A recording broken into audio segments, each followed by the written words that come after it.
ડીસા તાલુકાની ખૂબ જ પવિત્ર ભૂમિ એવા ટેટોડા શ્રી રાજારામ ગૌસેવા આશ્રમ ખાતે ત્રિદિવસીય કાર્યક્રમ ઉત્તરાયણના પર્વ નિમિત્તે નાનીબાઈનો માયરો કુંવરબાઈનો મામેરો શ્રી રાધાકૃષ્ણજી મહારાજના વ્યાસાસને ટેટોડા ખાતે આયોજન કરેલું છે।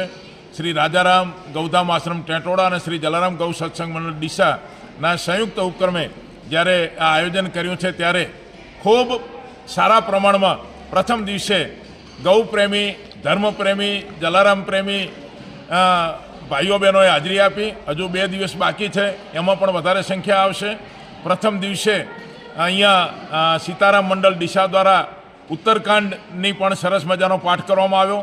ગુરુવારે જલારામ સત્સંગ મંડળ દ્વારા ભજનનું પણ આયોજન છે અને આ રીતે 3 દિવસ માટે ખૂબ મોટી સંખ્યામાં ભાઈઓ બહેનોની રહેવાની, જમવાની સરસ મજાની અહીંયા વ્યવસ્થા કરવામાં આવી છે અને આજે લગભગ પ્રથમ દિવસે સવારે 6 થી 7 હજાર જેટલા ભાઈઓ બહેનોએ ભોજન પ્રસાદ લીધો।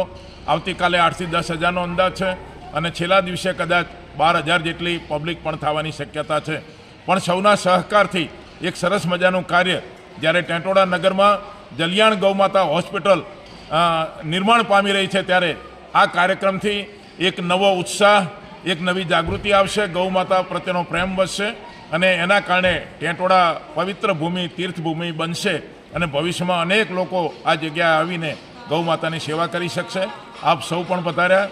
પત્રકાર તરીકે અમારા લોહાણા ન્યૂઝના તંત્રી શ્રી આનંદભાઈ ઠક્કર અને બીજા મિત્રોએ પણ પધારીને આ સરસ મજાના કાર્યક્રમનું કવરેજ કર્યું છે ત્યારે સૌને ખૂબ ખૂબ અભિનંદન, આભાર, ધન્યવાદ।